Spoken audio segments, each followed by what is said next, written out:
Sun Tzu said, "In war, the general receives his commands from the sovereign." Having collected an army and concentrated his forces, he must blend and harmonize the different elements thereof before pitching his camp.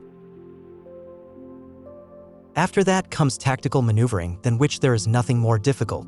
The difficulty of tactical maneuvering consists in turning the devious into the direct and misfortune into gain.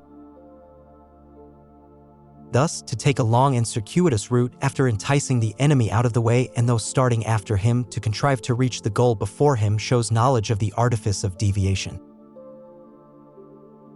Maneuvering with an army is advantageous, with an undisciplined multitude most dangerous. If you set a fully equipped army in march to snatch an advantage, the chances are that you will be too late. On the other hand, detaching a flying column for this purpose involves the sacrifice of its baggage and stores. Thus, if you order your men to roll up their buff coats and make forced marches without halting day or night, covering double the usual distance at a stretch, doing 100 li to wrest an advantage, the leaders of all your 3 divisions will fall into the hands of the enemy. The stronger men will be in front, the jaded ones will fall behind, and on this plan, only 1/10 of your army will reach its destination. If you march 50 li to outmaneuver the enemy, you will lose the leader of your 1st division and only half your force will reach the goal. If you march 30 li with the same object, 2/3 of your army will arrive. We may take it then that an army without its baggage train is lost, without provisions it is lost, without bases of supply it is lost. We cannot enter into alliances until we are acquainted with the designs of our neighbors. We are not fit to lead an army on the march unless we are familiar with the face of the country, its mountains and forests, its pitfalls and precipices, its marshes and swamps. We shall be unable to turn natural advantages to account unless we make use of local guides. In war, practice dissimulation and you will succeed. Whether to concentrate or to divide your troops must be decided by circumstances. Let your rapidity be that of the wind, our compactness that of the forest. In raiding and plundering be like fire, and immovability like a mountain. Let your plans be dark and impenetrable as night, and when you move, fall like a thunderbolt.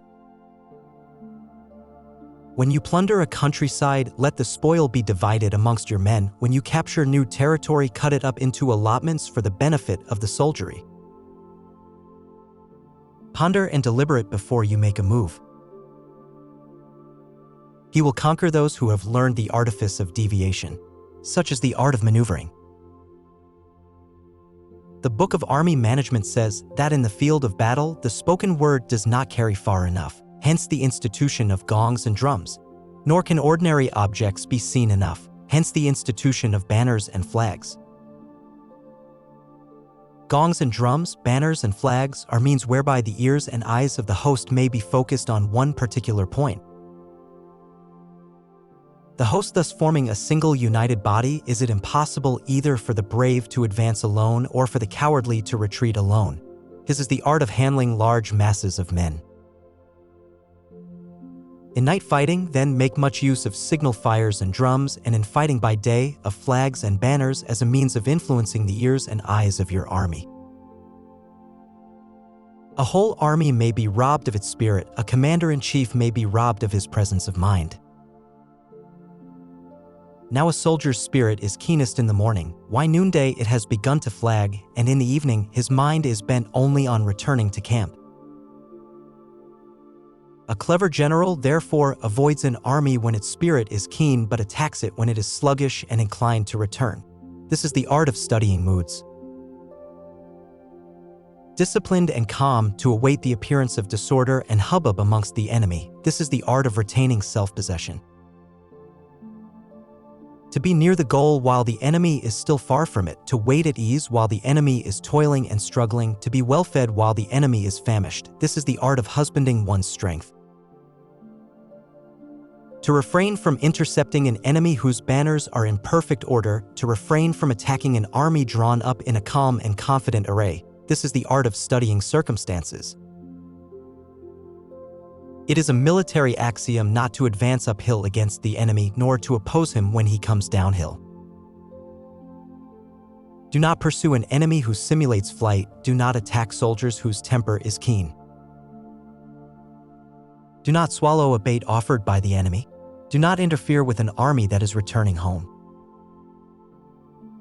When you surround an army, leave an outlet free. Do not press a desperate foe too hard. Such is the art of warfare.